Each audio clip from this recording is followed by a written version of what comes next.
Bamako ana lamini na bolomada dugu Mali kɔnɔ Mali kɔ kan journaliste Seydou kun bi di kuntere tɛ di journaliste Seydou ngani kun ma ɲɛ dili kɔ walima tere yɛrɛ kan ye o k'a sɔrɔ kunkolo bɛ kanda la min ye kunnafoni ye journaliste Seydou k'a dɔn Mali kɔnɔ Mali kɔ kan yando ni nin dana in gosira kana ɲininkali kɛ yando radio jɛkafɔ don journaliste Seydou k'a dɔn Samu ka baara kelen dɔ kan ka dɔn dɔ kɛra journaliste Seydou k'a dɔn nka baara o baara n'i ye ɲɛ sɔrɔ a la kana ɲininkali kɛ i b'a sɔrɔ i y'a dege dɔ fɛ journaliste Seydou k'a dɔn dɔ fana b'a dege fɛ min ye karamɔgɔ ye u ka foli bɛɛ kalandenw yɛrɛ fana ka foli bɛɛ lamɛnbaw i k'a dɔn foliba de ka kɛ ka ɲɛsin lamɛnbaw ma dan tɛ foli min na journaliste k'a dɔn Mali bɛɛ lajɛlen ka kunnafoni sɔrɔ Mali o t'an kelen ye kɛn yɛrɛ ye radio so minnu fana bɛɛ n'u daburu bi turu an na i k'a dɔn Mali fantan 4 bɛɛ lajɛlen na u bi kɛ sababu ye maliden bɛɛ lajɛlen ka kunnafoni sɔrɔ o don an ka foli ani tandi bɛɛ ka ɲɛsin u bɛɛ ma nɛgɛw kɛrɛfɛ sɔgɔmada in na Suya Kɔlɛ Amɛri Jakite journaliste Seydou ani Daba Tunkara o don i k'a dɔn kunnafoni k'a dakolo walo kaw bop jɛka pep k'a feere fɛnw lakodɔn Daba Tunkara nin y'anw ka Mali ye anw ka Mali bɛ ɲani na ɲani dogo jirakun tɛ Ala la sabula a bɔra Ala de la kana siga an ka taa journaliste Seydou i k'a dɔn yana an ka taa i k'a dɔn diɲɛ ye ayiwa ɲɛɲini ani kalan ye journaliste Seydou i k'a dɔn ayiwa min ye silamɛw ye san yɛlɛma b'u fana fɛ yen i n'a fɔ ayiwa 1er janvier journaliste Seydou i k'a dɔn Mali kɔnɔ a bɛrɛ ta 90% 95% maliyɛn musulman o bɛɛ ye silamɛ ye journaliste Seydou i k'a dɔn maa kelen min hakili tɛ bɔ silamɛya gundo ani silamɛya donbaw kɔ o ye Usaz Bare an ka karamɔgɔ sɔgɔmada in na an y'a wele kunnafoni ba b'a bolo ka da malidenw tulo kan Usaz Bare i ni sɔgɔma marhaba Daba Tunkara naam k'i fo ka kanimo ni lamɛnbaaw ka bɛɛ fo Mali kɔnɔ ani Mali kɔ kan Seydou Tarawele ko k'aw fo an ye foli laminɛ ayiwa Usaz i k'a dɔn n'i ye girinnen ka don kuma o kuma silamɛw hakili jiginni ani ka kobaw dan dulɔ ka diinɛ bunaku kan mun bɛ yen bi alhamdulilahi rabbil alamin Daba an b'a fɔ ko Ala ni ce ko a barika Ala ye Ala b'a fɔ ko don min na ale ye sankolo ani dugukolo dan ko kalo ye 12 ye san ye kalo 12 ye o kalo 12 kɔnɔna na ko laharama 4 b'a kɔnɔ furancɛla kalo seliba kalo jɔminɛ bon seliba kalo o de ye farafinsan 12e mois ye o banna bi kɛra seliba kalo tile 30 ye coyi sini tarata o de ye san tile fɔlɔ ye o de ye san kalo fɔlɔ ye sankura n'an b'o fɔ ko jɔminɛ diinɛ silamɛw fɛ yen silamɛw ka san yɛlɛma ye sini de ye sini o de ye 1er mois ye 1er mois de l'année musulmane a bɛ komi tubabuw ka 1er janvier donc sisan an tun bɛ 1442 la hijiriya la Ala kira bɔlen Makan ka taa Madinɛ san 1442 donc sini tarata a bɛ yɛlɛma ka kɛ 1443 voilà awɔ a bɛ komi an bɔra 2020 an tɛ don 22 kɔnɔ donc sisan 1442 o fana bɛ ban bi sini 1443 o bɛ daminɛ nin ye sankura daminɛ de ye inshallah Usaz i k'a dɔn silamɛw ka fɛn o fɛn bɛ yen bonya b'a kɔnɔ lahɔrɔmaw b'a kɔnɔ laɲiniw b'a kɔnɔ yalima min ye silamɛ san yɛlɛma ye mun ni mun kan y'a la mun ni mun kan ka fɔ mun de kan y'a kɔnɔ alhamdulilahi rabbil alamin Daba Tunkara ni san yɛlɛmana i kan ka dugawu kɛ i kan ka sarakati bɔ an bɛ waati min na sisan diɲɛ tɔ bɛ sarakati ni dugawu bolo wa ale tile 10 ni kalo min na jɔ n'o ye jɔminɛ kalo ye sini Alahu Taala koba caman kɛ ka bɛn a tile 10 ma Nabila Musa Ala y'a kisi Ala ye wa Firawuna kisi ayiwa ka Nabila Musa kisi ka Firawuna halaki ka bɛn jɔminɛ tile 10 de ma Allahu akbar jɔminɛ tile 10 don belebele don dɛ prophète kun b'a sun fo tuma min na a taara Madinɛ a y'a sɔrɔ yahudiyaw b'a sun ayi nɔ k'a bɛ nin sun mun kama k'an bɛ nin sun sabu ka d'a kan bi ye donba de Alahu Taala ye Musa kisi ka bɔ Firawuna tɔɔrɔ ma ka bɛn bi don in ma Musa y'a sun ka Ala fo ka Ala barikada wa an fana b'a sun ka Ala fo ka Ala barikada prophète kun bɛ jɔminɛ tile 10 sun fo san dɔ a nana layidu ta ni Ala ye n balo ka san nata kɔnɔ n bɛ 9 sun ka 10 sun yan'o sama yɛlɛma cɛ Ala kɛra fatura donc ni Ala y'a nɔgɔya maa min ye tile 10 fɔlɔ de bɛ sun ayi tile 10 don a kun b'o de sun fo san dɔ a ye layidu ta ko ni Ala ye n balo ka san nata kɔnɔ me kononton fana shun ka tan fana shun Allahu donc ale fatura no sama yelama cɛ wala n'a nɔgɔyara mɔgɔ min ye jɔn min tile kɔnɔntɔn ye k'o sun ka tile tan sun prophète ko jɔn min tile tan n'i y'a sun san kelen jurumu ala b'o bɛɛ kafari i tɔgɔ la jɔn min tile tan wa nabiyullahi Yunus jɛgɛ ye min kunu jɛgɛ y'a wɔgɔ ka bɛn jɔn min tile tan ma Allahu akbar ala ka nabila Ibrahima minɛ k'a teri don o fana kɛra ka bɛn jɔn min tile tan Allahu akbar kuba caman kɛra kɔnɔ kuba caman kɛra kɔnɔ nka ni ala sɔnna ni ala y'a don fana yira an na an b'a su ɲɛnamaya Ustaz Bare yan'an k'i bila yalima fayida jumɛn b'a kɔnɔ salila walima nafilala mun b'a kɔnɔ ka se k'o kɛ waasa jurumu yafaw bɛ dafa kosɛbɛ waasa jurumu yafaw bɛ dafa daba ni mɔgɔ min sera k'i jɔ k'a ɲini ala fɛ k'i concentré ala e de tɔgɔ ko yafa masa ala e de tɔgɔ ko hinɛ masa ala sankura daminɛtɔ filɛ ala ni dunuya gasila siɲɛ caman dɛ ka ala e yɛrɛ de y'i tɔgɔ da k'e tɔgɔ ko yafa masa n'i y'a ye e tɔgɔ ko yafa masa jurumuntɔ de bɛ yen dɛ wa ala ne ye jurumuntɔ ye ala n b'a ɲini fɛ ni sankura in kɔnɔ i ka hinɛ na i ka yafa ma i ka hinɛ na i ka yafa ma san hɛrɛ i k'a d'an ma tɔɔrɔ min b'a kɔnɔ ala i ka ɲɔni ka bɔ an ma i b'a fɔ daba n'i taara i t'i mako fɔ mɔgɔ ye i b'i jɔ k'i concentré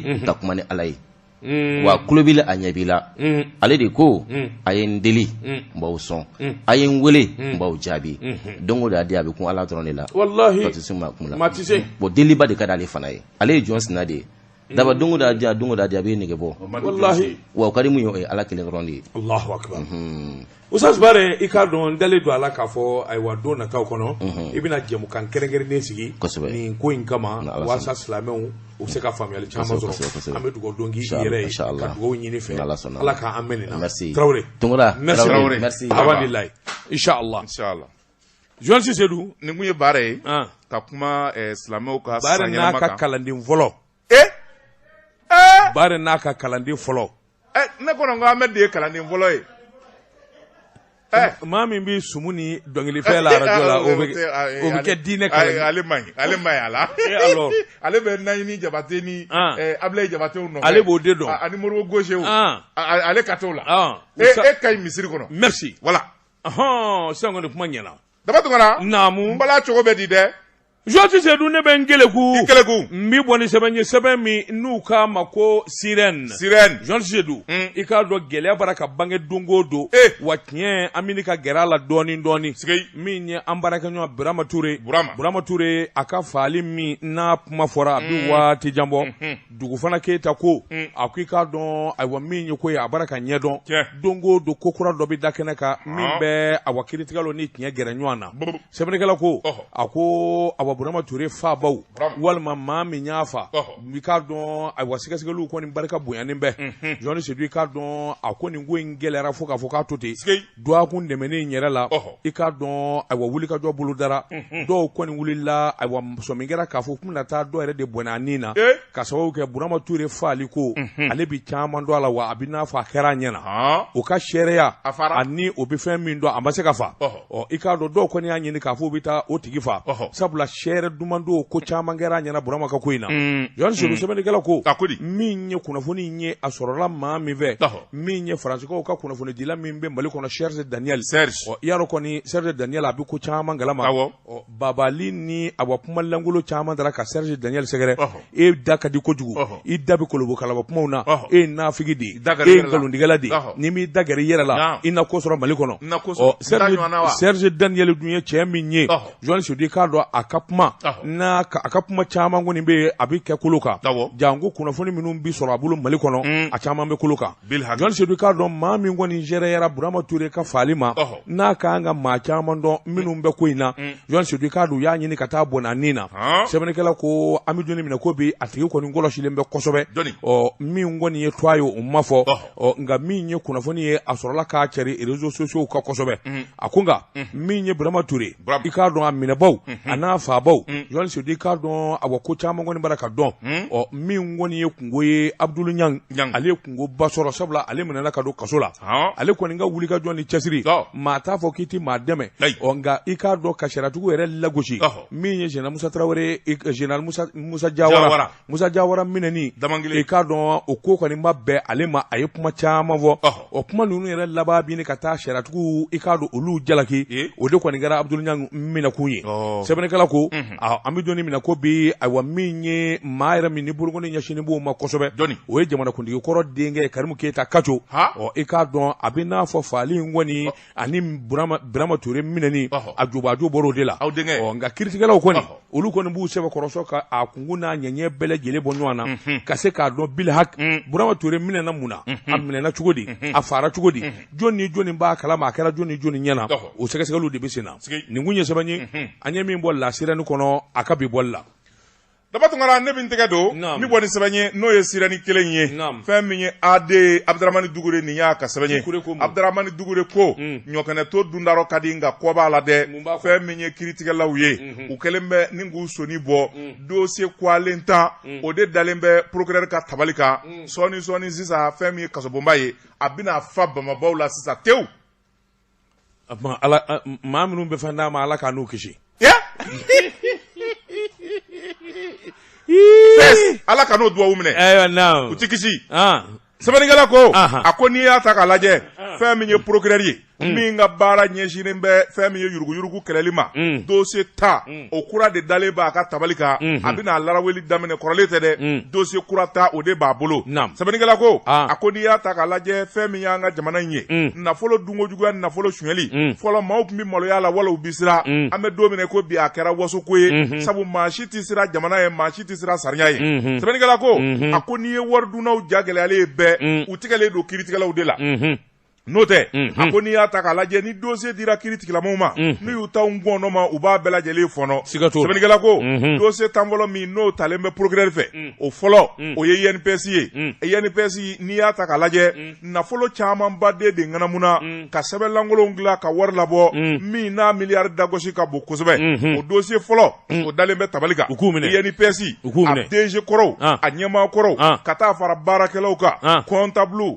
ani maa minnu bɛ yen n'olu taara retraite la n'u ye papier langolo ladon ka wari bɔ k'a dun u bɛɛ bɛ wele ni ka taa n'u ye soboma a bɛɛ ka don kaso la INPS tɛ a ka fura k'a jɛ ten tas je suis d'accord filanan engrais feerelate sugubulon min n'o dira engrais la a ko n'i y'a ta k'a lajɛ fɛn min ye ministère de l'agriculture san 2015 sugubulon min dira u ye engrais jɛ a baara kɛbaa ɲumanw na ka taa di u somaw n'u namanamaw ma engrais ko kuma cayara fo ka taa fɔ ko a to ten sɛbɛnnikɛla ko Mali ye nafoloba de perdi nin wari in na wa fɛn min ye yuruguyuruguba de o kɛra o dossier fɛnɛ o taara u kana ɲinɛ CMDT l'actuel directeur o ka dossier o k'o bɔ mais c'est ça. C'est la CMDT surtout. C'est la CMDT surtout. A tɔgɔ ye di? Nango wa? Banabaatɔ ye. Nango. Nango lamɛn. U ka Nango wele. Maa ma tɛmɛ n'a ye. Jɔn se dun non sans blague. Jamana in yuruku ni fɛn. Il y a Baba Berté aussi. Ni Baba Berté o taara kɛ danga fɔlɔ de ye. Ale de ma kɔɲɔmuso ta. Laban in na a ma kɔɲɔmuso ta. An ka wari la. Ka taa Dakabanaso jɔ ka d'a ma. Dakabanaso jɔ ka d'o ma. Burusi kɔnɔmaa ma n'i nɔrɔ duguba kɔnɔ muso faama na. E bɛ kisi ya. Gawa.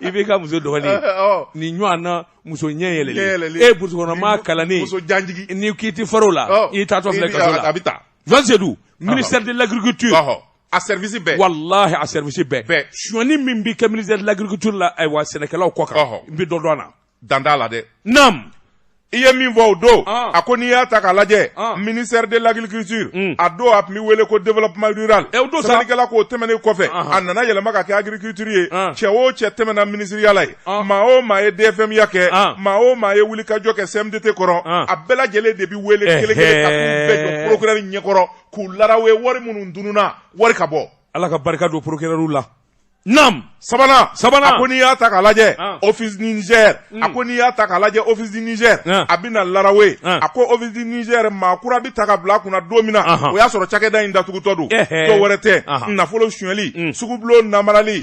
Namaya sira. Teriya sira. K'a di i ta filɛ n ta di yan. Gere a gere. O camanba den de bɛ a miliyari dagosi ka bon fɔ k'a to ten. PDG kura min bɛ yen. Abdel Karimu Konate. Ale nalen ye Office Niger lajɛ. A ko ne se k'an bolo maga a la fɔ audit de ka kɛ. Sɛgɛsɛgɛli ka kɛ jaabiw ka bɔ k'a dɔn min ya min kɛ. O rapport fana bɛ yen o dira pôle économique ma. Mali jara. An garila ɲɔgɔn na sa o. An bɛ étage sisan wa mugan. Hawla wala ko k'a san wa. Walahi. Dɔw b'a di hali waa tan. N k'u b'a feere joona k'u débarrasser.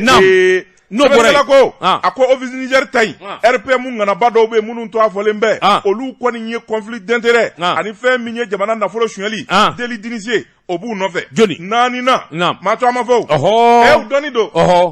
Naaninan. A ko n'i y'a ta k'a lajɛ fɛn min ye armée nationale avion minnu sanna a yɛrɛ avion président de da y'a fɔ a don ko avion turulen b'u n'u kan. Sɛbɛnnikɛla ko a ko avion min n'a bɛ san miliyɔn 100 u taar'o facturer miliyari 10 miliyari 20 miliyari 40. C'est là-bas où toi tu vas pleurer chaud. I ka mɔgɔw bɛ yen o. Jamais. Jamais. U ko seni fɔ da. K'i ye maa o maa sɔrɔ la u k'o minɛ n da maa tɛ o. Motion. Jɔnni kɛra ministre de l'armée a waati kana bila bi la ɲɛma dɛ tɔgɔ fɔ n ye. Kadi pardon kuna den no den bi fa bi. I bɛ ka taa na. Ministre de l'armée. Min fɔlɔ kɛra ministre de la défense. Ni fɔ kana sa. Yamusa Kamara. Yamusa. Nam. Yamusa bɔlen. IDD cɛ in zan kɔni wala in.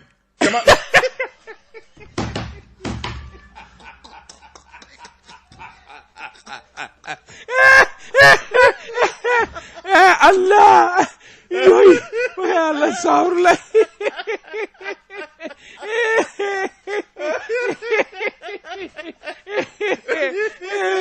Tɔɔrɔ de cɛma Iberi Kulubali o b'a la n'o bɔra yen. Sabara Dayiru Danbɛlɛ. Awɔ o ma mɛn o nana fɔ nɔnilen don. O ma mɛn o y'a sɔrɔ nɔnilen don olu ye kɔsana koyi sa kɔrɔlenw fɔ ka na.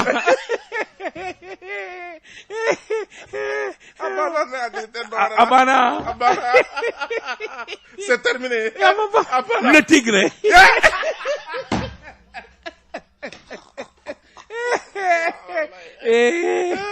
Dɔ bɛ malo koyi a bɛɛ ni sɛbɛnɛ de dɛ. O dossier vidéra. Vérificateur yɛrɛ de y'a sɛbɛnni kɛ. O vidéra.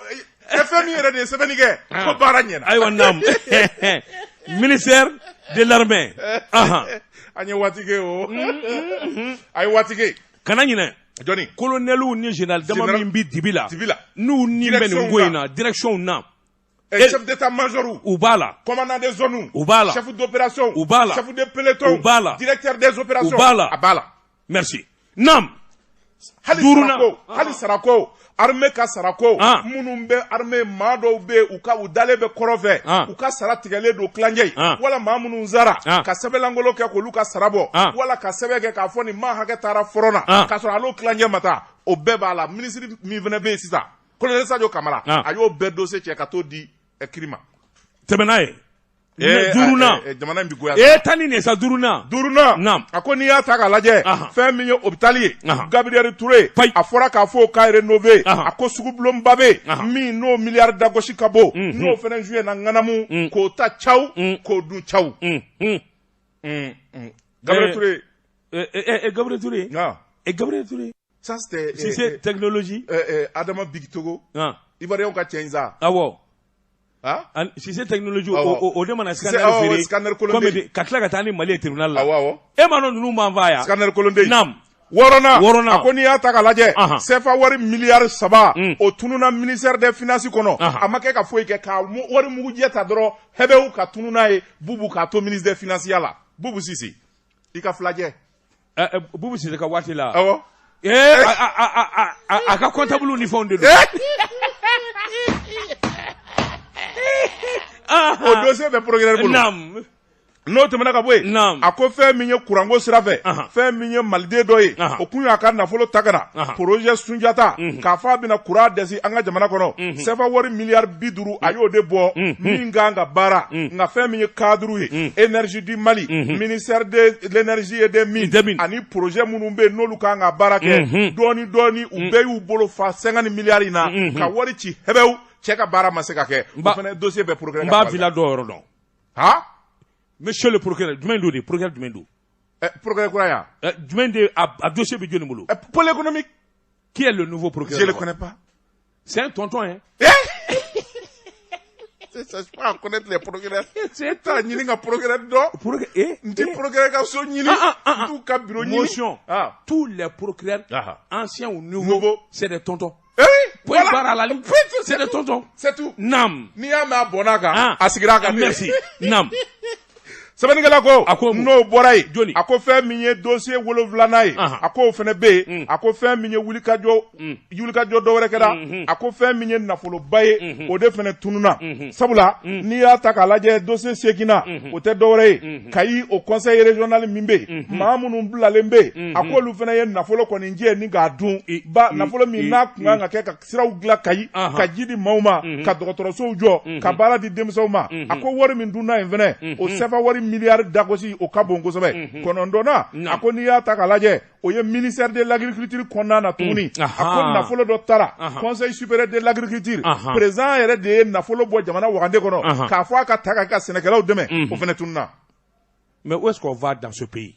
Ministère de l'agriculture ministère de l'agriculture ngima jamana in kɔnɔ misiriso min bɛ yen ni wari ka ca n'a sɔnni ka bon n'a cadre bɛɛ lajɛlen kɛra so ye je t'ai dit ministère de l'agriculture ministère de l'enseignement ministère des armées journaliste surtout sɔnni min bɛ kɛ nin yɔrɔ non kasuladen cayara kasobonba kɛɲɛrɔba caman bɛ taa kɛɲɛrɔba n'o tɛ premier cabinet faraw yen ka jansa kulukɔrɔ san tɛ nin yan kulukɔrɔ kasobo ma ɲi dɛ jinɛ fatɔ bɛ yen a bɛ n'a ye tɛgɛ di ɲɛ kan dɔrɔn i bɛ kɛ fatɔ ye ma ɲi kulukɔrɔ kasobo ma ɲi dɛ. Sɛbɛnnikɛla ko k'a dafa vérificateur général ye rapport laban min bɔ 2018 cakɛda caman bɛ yen minnu n'olu dossier b'a kɔnɔ Abidjan ambassade o dossier b'a kɔnɔ n'o tɛmɛna ka bɔ yen Espagne Madrid o b'a kɔnɔ n'o tɛmɛna ka bɔ yen fɛn min ye Douala ye o b'a kɔnɔ n'o tɛmɛna ka bɔ yen Italie Rome o b'a kɔnɔ wari sonyɛna ye n'o bɔra yen direction nationale de la santé Bamako yan wari sonyɛna ye n'o bɔra yen pharmacie populaire du Mali wari sonyɛna ye sɛbɛnnikɛla ko n'o bɔra yen aéroport du Mali miliyari 2 ŋanamu o sonyɛna ye. Bravo, monsieur le juge. A ye nin sen dɛ. Nin kɔni. A ye nin sen dɛ. Nin ti bila dɛ. A ko ni nin sɔrɔla dɔ bɛ bɔ Mali ka sɛgɛn la sisan. Jɔn dun ne bɛ n keleku. I keleku. N bɛ bɔ ni sɛbɛn ye sɛbɛn min n'u k'a ma le soir de Bamako Bamako la. O don. Jɔn se di k'a dɔn ka bali ka taa baarakɛyɔrɔ lajɛ n'a sɔrɔla ko bɛɛ lajɛlen sabatilen don. Ministre min n'a bɛ lakana kunna. Ministre de la sécurité. Laya Jaraka fɔla. Jɔn se di ministre de la sécurité protection civile. Colonel major Daoud Ali Mohamedine. Daoud. Jɔn se di k'a dɔn a min sara maa na. A ma maa ɲininka. Hali a nɔfɛmaw jɔn se di hali garde corps o ma tugu a nɔfɛ. Ka wuli i k'a dɔn 3 heures du matin Bamako aéroport ka sin ka yen sɛgɛrɛ sabula kuma caman bɛ fɔ aéroport ko la k'a fɔ lakanabaliya bɛ yen avion dɔw bɛ na maa bɛ tɛmɛ n'i yɛrɛ hali i tɛ polisi sɔrɔ i tɛ gendarme sɔrɔ yen Jean Sedi k'a dɔn jumadon k'a dugu jɛ sibiri su la Jean Sedi k'a dɔn ministre a sinna ka wuli 3 heures du matin k'a ɲɛ ko a kelen k'a ka mobili ta k'i digi n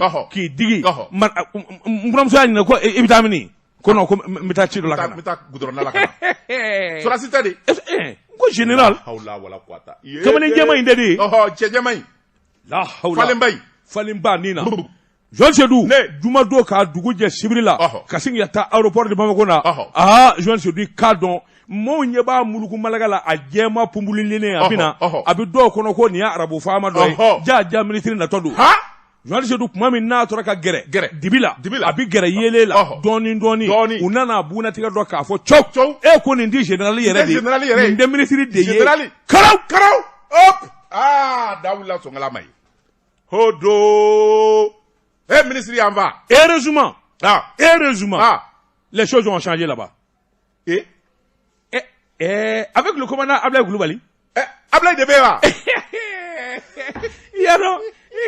Ablaye Tissouna yɛrɛ Tissouna heureusement ko yɛlɛmanen don aéroport la bi avec le commandant Ablaye Kulubali Jean Sédou k'a dɔn a bɛ taa ka segin min kɛ dugu kɔnɔ ni aéroport cɛ a bɛ weleli min kɛ il faut que chaque chose soit à leur place wa u kunna jara dɛ koyi Ali Mohamedou ni a ma ɲi dɛ a ka ci kun yɔrɔnin kelen mais a b'i ka décision signer k'a to aéroport la yan a bɛ bigi ni papier ta dɔrɔn a b'i gɛn non moi je vais des ministres comme ça c'est ce qu'il faut aujourd'hui Jean Sédou ministre ko o yɔrɔ bɛɛ a ye buru fiyɛlen i k'a dɔn mɔgɔw farala ɲɔgɔn kan a ko jɔn ko a la a bɛ min ɲini o ye nin de ye à partir de cet instant Mali aéroport du Mali lakanabaliya ni kokunda min bɛ yen i k'a dɔn mɔgɔw bɛ don ka bɔ taa ka segin la min ka d'u ye o banna cɛ o cɛ n'a y'a minɛ Jean Sédou i k'a dɔn Mali ko tɔ bɛ fɔ e kɔ sabula e bɛ gɛn ka bɔ a la sabula jamana in ni yɛrɛ ye aéroport de ye i k'a dɔn aéroport ko bɛ daminɛ yen n'a fɔra ko kolokala ko bɛ kɛ yen i k'a dɔn o tɛ se ka ɲɛ o tuma u bɛ baara min kan ka kɛ i gendarme wo i douanier wo i polisi wo maa o maa bɛ yen n'u bɛ cɛsiri min kan ka kɛ a bɛ dɔ ka fara a kan a mana bi 3 heures du matin sini sɔgɔma a bɛ se ka na 6 heures du matin a t'i sera garde corps la a bɛ se ka na minuit a bɛ se ka na 7 heures sɔrɔdasi bilalen ko la justement Ningoro de les commissariats de police les postes de contrôle les machins bɛɛ k'i jɔ i jɔyɔrɔ la tout le monde soit vigilant sur les qui-vive le ministre peut apparaître à tout moment mais c'est ce qu'il faut mais journaliste Sédou non mais c'est ça c'est ça être chef surtout quand on est militaire c'est ça et quoi kelen de taara wa a kelen même pas de garde-corps général kɔni o bi sira mun ye même pas de chauffeur non parce que n'a ye nin fɔ garde corps chauffeur walima chauffeur dɔw da ka di chauffeur wala garde corps i b'a sɔrɔ u ka classe bɛ yen wala gardien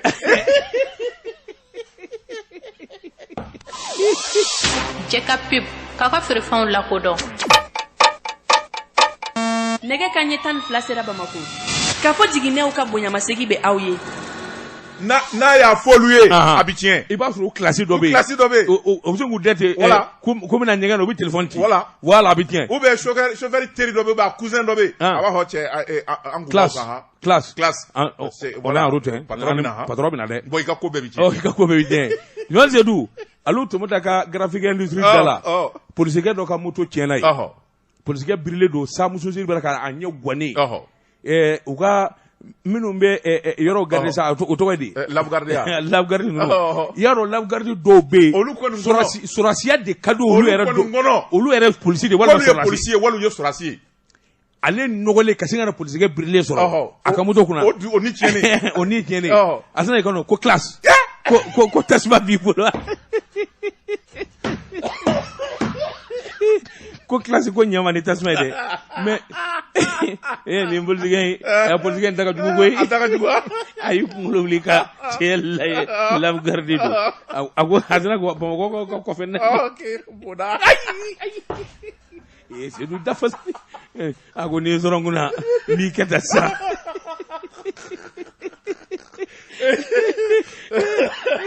lamɔ ka kɛ to ayi Sédou dafaralen don koyi i kun n'o nani fɔ wa Jean Sédou n bala jogo bɛ di daba tun kana ne min tɛgɛ don ni bɔ ni sɛbɛn ye an ko 22 septembre fɛn min ye ciden kɛrɛnkɛrɛnnen Seydou Jamutene nin y'a ka sɛbɛn ye Seydou Jamutene ko su o su bi ja a bi dɔ ka b'a fitiri fɛn min ye Asuma président ye Sumelu Bube Mayiga a ye taama kɛ ka taa yɔrɔ min o ye Gawo ye fɛn min ye Gawo ye o y'a faso ye sɛbɛnnikɛla ko Sumelu Bube Mayiga a ye nin wulikajɔ min kɛ a ko fɛn min ye dɔgɔkun furancɛ in na Sumelu kunbɛnna i b'a fɔ masakɛ sabula a ko n'i y'a ta k'a lajɛ Gawokaw mun kɛra Gawo mɔɔw caman kun bɛ nin sɛmiyɛ dunnen na dɔw bɛ jɛgɛmɔ na a ma maa sɔrɔ ye nin jamabaden tu n'as pas vu les images la mobilisation était de taille. Mais bien sûr. Voilà. La mobilisation était de taille. Mais malheureusement, les gens de Gao, on est en hiver, ils travaillent. D'autres font la hélicoptère, un hélicoptère de là. Qu'est-ce que tu crois? Aïwa, Boubou Matamoti, hélicoptère là. En venant d'ara hélicoptère là, Gao. Aïwa. Nam.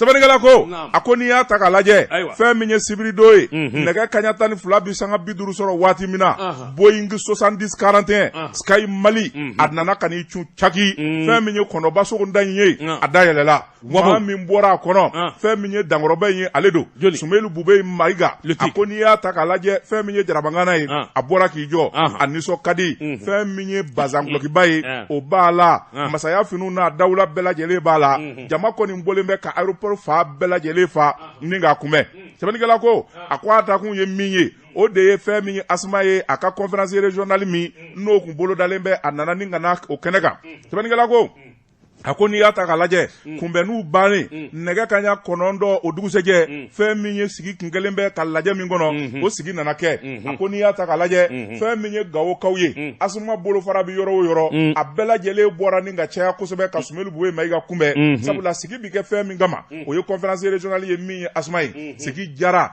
sabu bɛnkun kɛra fɛn o fɛn kan k'o bi sabati o bɛɛ lajɛlen sabatira nka min nana ka na ko tɔ ja a ko RPM maa caman de mina cɛ ka bɔ RPM na Kado Asmana. Tu as vu?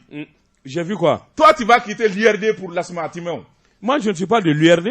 Ah, et puis, maintenant. Comme nous sommes ici, c'est Sarah. Ne boira URD là-haut. Hé, Abano.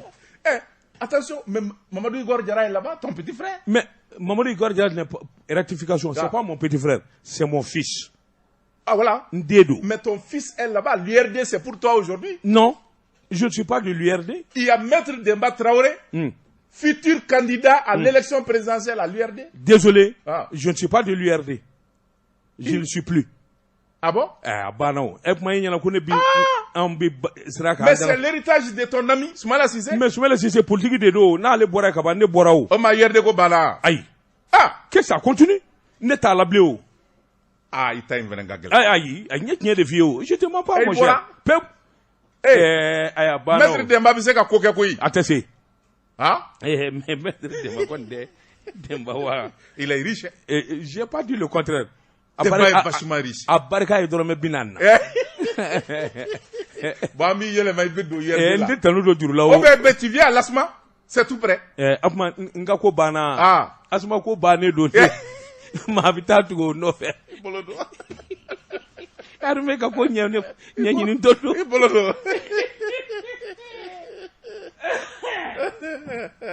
Josi Zedou dolo mana bo dolo nyaduma mana bo cogo kalo nyaduma nu ikado asafurla kalo nyaduma ma bo dolo nyaduma mbi po ikerada fe Josi Zedou ikado yelengura ana masiri Josi Zedou ikado indicateur de renouveau ako yelengura na masiri afoko dokotoro bubu Cissé Allah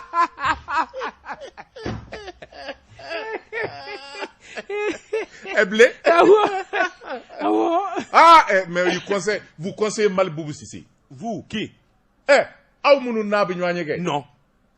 Bon, Ibe Mamoun do no lubado ou ka conseiller. Boubou kadne foka faka muna demisendo akalanendo mais kekuya de tala.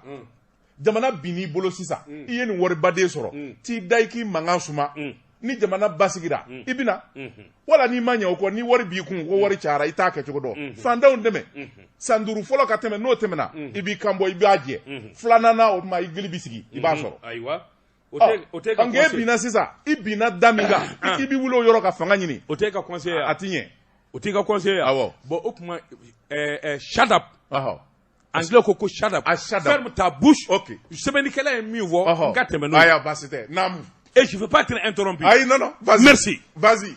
Josi Zedou, l'indicateur de renouveau, Y Doumbia, Ako Yele Boira, Kalo Yele Ngoura Boira, Dolo Nyaduma Boira, au toit de Côte Dr Boubou Cissé, Joël se dit Cardo Kavio Tadjasa, Katachu Moti, ni Amadou Toumane Touré Boira là, politiquement, Madelika ni Nuana Yelembo Moti, ni Boubou Cissé. Joël Zedou, c'est mon galako, Soumele Cissé, Aknya Taba, Joël se dit Ekwa Madonzade, Ikaro Dr Boubou Cissé, Sabula Yele ni Mami Ban fait. Journaliste se dit Ikaro a Barkana Foka Todi, Akuni Yata Kalaja Moti, Sibiri Temene, Haramade Borade Kudi Dengulu, Fandan Nani Bele Gilena, Ibavo Kudina ni Wakula Tuna Moti, Joël se dit Cardon, Aba URD Nyama, Saligu Sanogo, Autara du Boubou Cissé Blasra, Mi Genesi, Jamson Ganyama, o taara Bubu Sise bilasira min ye URD a cɛ kumaba muso kumabaw bɛɛ lajɛlen sogo doni ayiwa ka Moti sɛgɛrɛ saliba min bɛ Moti n'u k'a ma ko salisori banba hadamaden a bana hadamaden la maanifin dɛsɛra ka don f'u ye baasi siri da la fo danganda la maanifin wɔyɛlen b'a bɛɛ la Bubu Sise Bubu Sise Bubu Sise Bubu Sise je te dis de te taire laisse-moi lire le journal vas-y Jonti Seydou sɛbɛnnikɛla ko a ko i k'a dɔn ayiwa min ye wulikajɔ ni cɛsiri kura ye Bubu Sise a ye kɔrɔfɔta nin bɛna k'a siɲɛ fɔlɔ a yɛrɛ ka kuma a nana URD la kun min na a bɛ politiki kɛ kun min na a dɔn dɔgɔtɔrɔ Bubu Sise a ko a bɛ jama fɔ k'u walimadɔn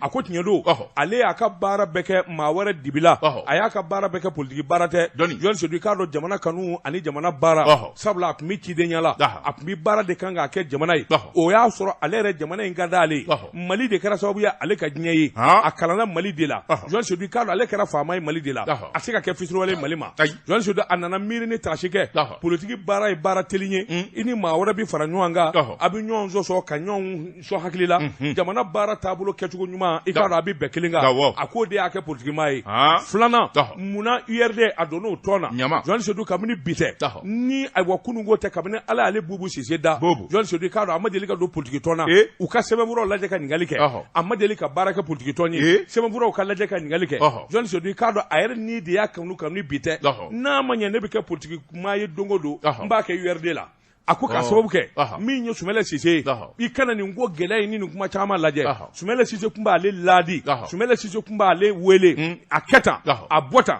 i ni nin ka nin fɔ i ni nin ka jɛnina kana sɔn i ma abada a ko i k'a dɔn baara ɲɛna ale bolo ka da Sumɛlɛ Sise ka ladilikan kan. Dans les dos de IBK. Ni journaliste Seydou. Nama. Ni IBK ni ayiwa ni ɲininkali Sumɛlɛ Sise tɛ bi. Sumɛlɛ. A ko i k'a dɔn nin ye Ala taluba ye. Ale ka se ka na bi min ye Sumɛlɛ Sise kɔ ye. K'o dilan. A n'a jɛɲɔgɔnkɔrɔw. A ko i k'a dɔn a kun ka Ala deli y'o ye.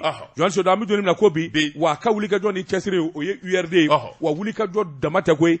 Jamana ɲɛta ani jamana hakilina sɔrɔli. Ale Bubu Sise a b'o baara la. Jonas Seydou i k'a dɔn Motikaw. I k'a dɔn u ye a kɛ ayiwa Moti denye nin kɛra maa min ye Mali yɛrɛ bɛɛ y'o dɔn wa Amadu Tumani Ture k'a kɛ Moti den ye o tuma Moti den de ya Moti den ko do kɛ u y'a kɛ Moti den ye c'est à dire que Moti den min ye u ye bonya ta k'a d'a ma bandiri dɔ bɛ yen o bɛ d'i ma Jonas Seydou o tɛ di bɛɛ ma o bɛ di dugu maabaw de ma a dira Amadu fɔlɔ de ma a filanan kɛra Bubu ye Bubu ko tulonkɛ tɛ bilen ayiwa naamu para au sérieux non c'est pas au sérieux mais mi hakilina de fɛnɛ fɔ. Non, j'ai pas besoin. Vraiment, je te l'interdis. C'est mal parti. URD. Ne de kun bɔra. Wa je retourne. Dans notre cas wa. I bɛ taa n ka fa fɛ wa i bɛ taa Bubu ka fa fɛ. Fankelen b'e la. Ne ka fa ye maître Demba de ye o. Fankelen t'e la o. Toi tu as Asuma bɛ se ka kɛ maître Demba fɛ diɲɛ na. Asuma ye c'est ça ton problème. Maître Demba. Kasoladen kɔni. Maître Demba et le tigre. C'est des camarades politiques. Maa mana bɔ kaso la. Taa fankelen de la. Ɲɛma i bolo don. A b'a sugu bɛɛ dun. A b'a sugu bɛɛ. Kasoladen de bɛ malo maa ma bilen. Kaba b'i kun. Zamɛ b'i kun. Sɔ b'i kun. A bɛɛ bɛ kɛ minɛn kelen na. Kini min bɛ tobi ka d'aw ma kasoba la zangaroba. Maa b'o du bilen k'i bɛ tiɲɛ fɔ wa. Naam. Ne bɛ n dabila i da la. Naam. Naam. N'i sara kɛ Goyita ye. Goyita ye joli ye? Goyita. Est-ce que Goyita dɔn wa? Ayi. O ye anw ka ministre de l'agriculture et de l'alimentation. Goyita? Awɔ. Le Goyita c'est quel Goyita? I t'o dɔn sa. N'Ala ye kasoboma latigɛ ye don min. A'udhu billahi minash shaitani rajim. I bɛ Babu dɔn. Masigeti. I bɛ Goyita dɔn. Ala kana dɔnni latigɛ ma. Naam. I bolo don. Masigeti. Ne ko e tɛ taa hali bɔ maaya ye ne wa? Ka da mun kan? Mun bɛ na n ko ye?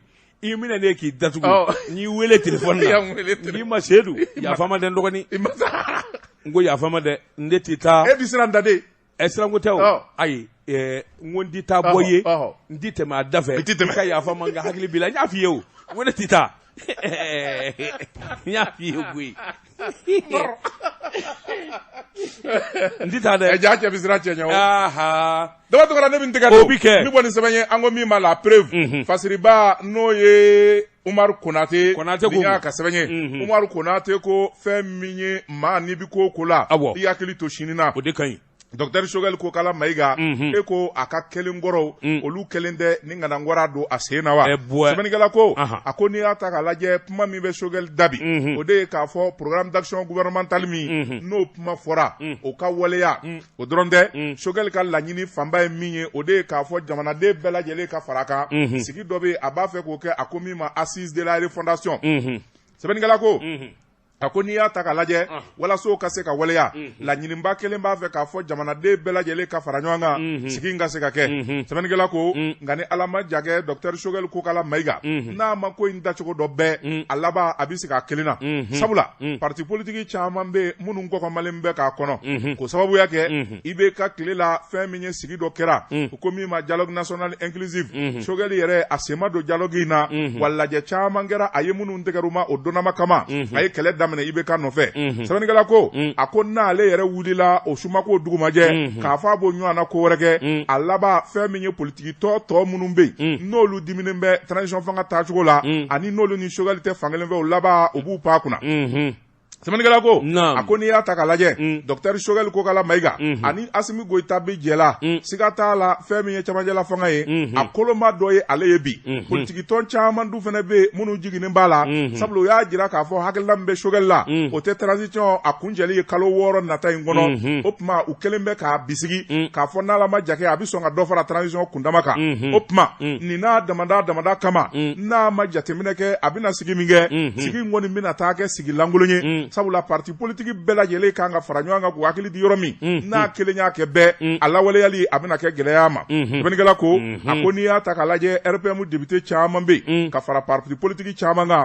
olu kɔni diminen bɛ ko in na sabula u y'a jira k'a fɔ Shogel kɔni a bɛ ka taa ni sira min ye fɛn min ye olu kɔni ye u ti don o da fɛ wa n'ala ma ja kɛ transition fiɲɛ a bɛna bɔ nin na kunnafoni filɛ nin ye an ye min bɔ la prévu kɔnɔ a ka bi bɔli la Jean Cissé ne bɛ n keleku i keleku n b'i bɔ ni sɛbɛn ye sɛbɛn min n'u k'a ma le pays faso o don Jean k'a dɔn sɛbɛnni kɛba a tɔgɔ de ko Burama Gindo ko Jean k'a dɔn vote n'a kɛra sini sɔgɔma maa min labɛnnen bɛ ka tɛmɛ bɛɛ kan o ye Aliou Bouakari Diallo ye ABD k'a dɔn ABD Aliou Bouakari Diallo mon ex allié k'a dɔn ADP i k'a dɔn o président d'honneur Jean k'a dɔn don o don dɔ de bɛ fara jama kan parti politique 20 olu de ye bolonɔ bila kɛ Jean k'a dɔn ni vote kɛra sini Aliou Bouakari Diallo olu b'a nɔfɛ u k'o jɛkulu de ma ADR ye bolonɔ bila sɛbɛn kɛ Aliou Bouakari Diallo u dalen don a la Jean k'a dɔn jamana maracogo u dalen don a la jamana wulikajɔ ani jamana ɲinifɛnw na ka d'a la k'a fɔ Aliou Bouakari Diallo nin sɔrɔ bosoba in nin bɛ se ka jamanatigiya kɛ kabini san 2013 olu y'a sɛnsɛn ka jateminɛ k'a nɔfɛ fo ka se bi ma olu kɔni tɛ taa yɔrɔ wɛrɛ la dɛ kunnafoni in sɔrɔla maa min na o ye Tanba da ɲɔgɔn ye ale de ye jɛkulu 20 min n'u ye bolonɔ bila sɛbɛn kɛ ale y'u ka kuma laselikɛla ye o kɔni y'a jira k'a fɔ olu bɛna dabali tigɛ ka fɛɛrɛ tigɛ ni vote kɛra sini bɛɛ olu bɛ cɛ min nɔfɛ Aliou Bouakari Diallo don n'a kɛra san 1 kɔfɛ olu bɛ cɛ min nɔfɛ Aliou Bouakari Diallo don sabula olu dalen don a la a ka baara kɛcogo a n'a bara ka dabali ni fɛɛrɛ minnu tigɛ olu dalen don a la wa olu ye jateminɛ kɛ kabini 2013 ka n'a bila bi la olu dan bɛ cɛ kelen min na k'a fɔ a bɛ se ka Mali bɔ nɔgɔ la o ye Aliou Bouakari Diallo ye nin kun ye sɛbɛn ye an ye min bɔ le pays kɔnɔ jamana e ko parti mugan ne wa jumɛn ni jumɛn u m'u tɔgɔ sɛbɛn dɛ jumɛn ye je voulais des précisions mais si tu connais des précisions comme e yɛrɛ ni ninnu journalistes bɛɛ kelen i tɛ précision di oui je vais chercher cherche et tu donnes des précisions je crois que c'est des micro-partis des micro-partis e ɲɛ bɛ parti belebeleba e yɛrɛ dalen don parti belebeleba minnu bɛ yen c'est olu ka dɔgɔ micro-parti ye regarde des partis c'est qui et qui regarde des partis je te donne un exemple parti politique bi ADEMA RPM URD ASMA PS Yelengura APR CODEM MPM n'olu ti kɔ les restes c'est des micro-partis justement e parti minnu fɔ olu tɛ parti yɛrɛ ye parti Mali kɔnɔ bi Mali yɛrɛ kɔnɔ parti bi URD oui ADEMA oui RPM ça n'existe plus i y'a faamuya ASMA ça n'existe pas CODEM un peu MPM Adi MPM ye jumɛn ye Adi Ɲagadu c'est Bamako MPM ye Bamako de ye tu vas voir tu parles de ton frère comme ça non Adi Amopti je parle pas de mon frère mais je parle du parti PACP Ɲɛnkɔrɔ Yɛ Samake Ça, c'est Obida Wolesebugou. C'est fini. À Wolesebugou, il est mort. Yelema Moussamara. Moussamara. Oui. Je suis d'accord. RPDM, Cheikh Modibo Diarra. Ça, c'est Oda et Segou Plenganaye. Parti Bana, il y a les Sénides. Ça, c'est mon parti. Ah, voilà. Ça c'est mon parti de naissance. Oui. Mais même là, c'est des problèmes. C'est une demi d'Assegou. Abida Segou Koro. Joan Cissé-Dou. Wallahi. Mati kale politique là, wallahi là. Joan Cissé-Dou, quand on est parti Niama, Minouvle, ni Damadon, me vie. Ni voté Tarokou, Kadougolo, t'es qu'à le mairie. Django député. Ah non, mais non. C'est-à-dire, c'est pas la peine que je rentre dans les détails. Il faut analyser ton analyse politique à Tichide. Non. Il faut que follow. Joan Cissé-Dou. Mais regarde le RPM qui est mort, qui est athée à Bana Malikono. IBK qui est président de majorité. RPM député. Ou quand voter au Kenya avec lui. Tu vas voir. Voter, c'est-à-dire président ni député fait. Et tu vas voir. La réalité politique. La réalité politique de ce pays, tu verras. Mais nous, le président Folosiki. Kasoroga législative. Baby Boli Kata au Doka. Exactly. Voilà le problème du Mali. Donc, ni hali ala mangishila ni IDD kera Mali président. Ni IDD kera Mali président. Ala kana ngishide. Au début kaou. IDD. Ni IDD kera président. Je te jure que ni voto kera donc fait. IDD bébé ta do IDD. Ni IDD kera président. Ni voté kera donc fait. Ni voté kera quoi fait. Bébé ta do IDD, ils vont avoir la majorité. Ils vont avoir la majorité. Mais ni voto kera donc fait. Il faut qu'il y ait une majorité sur. Et ma RPM donc ce n'est que le jeu d'intérêt, mais ça ne veut pas dire que le parti est fort et solide. Non, pas du tout. Afamna. Le seul parti politique qui pouvait faire ça dans le temps, Anga Achida et Nyengouya Dabla, c'était l'ADEMA. L'ADEMA. Même actuellement. Bien structuré, bien réparti dans le pays. C'est-à-dire que vraiment les gens étaient là par pure conviction. Mais au fond, il y en a bien. Abigla. Allah nous cassera. Ani ira fait. Ani nata no fait. Ani atete nana. Achidia. Atete nana. Ambe atete no fait. Ibeka nana. Voum. Parti Sara. Biwuli. Non. Parti Biwuli. Nengo krafanga te Zara premier mi. Okake. Jeka pip. Kaka frefan la kodon. Jeka pip. Kaka frefan la kodon. Mbala chugobedi. Daba tungara ne bin dege do mi boni sebenye ango mi ma humanité MMB niya ka sebenye ako angata APJ la chakeda min zigira jamana famaw fe min bi se ka to demission nga bara ko kajidi sebeni gala ko ako ni APJ bilamata ka laje akara jigi waruye Allah sabula ako fe min ye demission nga bara ndanya ye do de bi faraka sigatola odronde min APJ wari mugu ba de kulule ba kono ko ka denmisɛnw ka baara ko ɲɛnabɔ nka ti don a da fɛ sɛbɛnnikɛla ko a ko fɛn min ye faamaw yɛrɛ ye olu de b'a bɛɛ lajɛlen dun sɛbɛnnikɛla ko a ko n'i y'a ta k'a lajɛ fɛn min ye APJ a hakilina sigira san 2004 jamanakuntigi Amadu Tumani Ture fɛ o don a ye wulikajɔ minnu kɛ an ka jamana kɔnɔna na o dɔnnen bɛ sabula denmisɛn caman bɛ yen a ye wulikajɔ kɛ k'olu dɛmɛ min bɛ se k'a t'u ka baara sɔrɔ caman ye baara sɔrɔ kuma a kɛra cɛw ni musow a ko ATT a y'o kɛ nka ATT tile tɛmɛnen kɔfɛ fɛn min ye APJ ye a tora foso fasa de la ten jamana nafolo bi bila a kɔnɔ nka denmisɛnw di fɛn ye sɛbɛnnikɛla ko a ko an bɛ don min ko bi fɛn min ye APJ ye baara bolo minnu b'a bolo dɔwɛrɛ tɛ ka denmisɛnw kala k'u dɛmɛ k'u kala baara la k'u dɛmɛ ka sociétéw dayɛlɛ ka laban ka wari d'u ma min bɛ se k'a to u ka se ka ɲɛtaa sabati APJ kan ka nin bɛɛ lajɛlen de wari de ta ka d'u ma nka fɛn min kɔni ye nɔ ye o ma bɛɛ sabula cɛ min bɛ bi n'o ye Asimi Goyita ye tan t'a bolo a ko n'i y'a ta k'a lajɛ fɛn min ye APJ ye a kan ka fura de fɛn min ye cadre o cadre n'a bɛ APJ kɔnɔ ko cadre kɔrɔ don i ta ɲɔgɔn na k'a bɛɛ renvoyer hali chauffeur ni gardien i b'u bɛɛ kɛ i bɛ maa kura ta ne y'o fɔ a ye juguya tɛ o bon Mamadu Ba kan k'o de kɛ voilà k'a daminɛ région kɔnɔ APJ ka bolofara bɛɛ région fɛn o fɛn na ka na direction générale yɛrɛ la k'a bɛɛ kɛ justement c'est la solution ne ye nin fɔ a ye a ko ne ma kalan i bɛ ko dɔn n'i kɛra ministre ye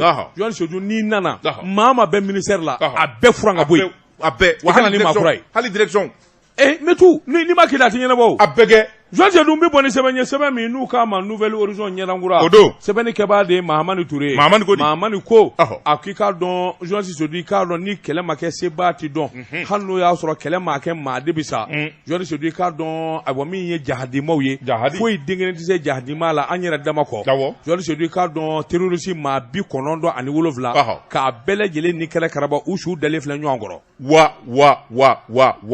wa tabarikala sɛbɛnnikɛla ko an ka donsow olu de kɛlen kelen bɛ k'u ni filisa jɛnɛ a n'a lamini na dugu minnu bɛ yen n'u k'a ma ko Maribugu Joël Sissoudi k'a dɔn a bɛ kalo 3 bɔ ni hakili b'a la min ye jahadimaw ye u nana wuli ka jɔ kɛ min ye Amadu Kufa ka mɔɔw don Joël Sissoudi k'a dɔn awa min kɔni ye bingani kɛnɛkɛ karaba ye u b'o de la waasa u ka jahadima jɛkulu bɛ se ka balo sɔrɔ cogo min Amadu Kufa a delila ka tabali gosi Joël Sissoudi k'a dɔn k'a ka jama a bɛ n'u ci ala niyɔrɔ i k'a dɔn ka t'u minɛ Joël Sissoudi nin kɔni ye bingani yɛrɛ kɛnɛkan garaba ye ni kun fɔlɔ jara filanan tɛ ja kabini o kɔni kɛra min ye dugulamaw ye dugu o dugu cɛ duman bɛ yen u y'u bɛɛ lajɛlen bɔ ka fara ɲɔgɔn kan k'u labɛn Joël Sissoudi k'a dɔn u ka dugu kɔlɔsi sɛbɛnnikɛla ko dugu kɔlɔsili Joël Sissoudi k'a dɔn u taara bɛn ayiwa min ye silamɛw ka jaga minɛ waati Amadu Kufa ko k'u ka taa jaga minɛ Joël Sissoudi k'a dɔn jaga minɛ i k'a dɔn dugulamaw nana fara ɲɔgɔn kan sa awɔ jagoya de don n'i m'a di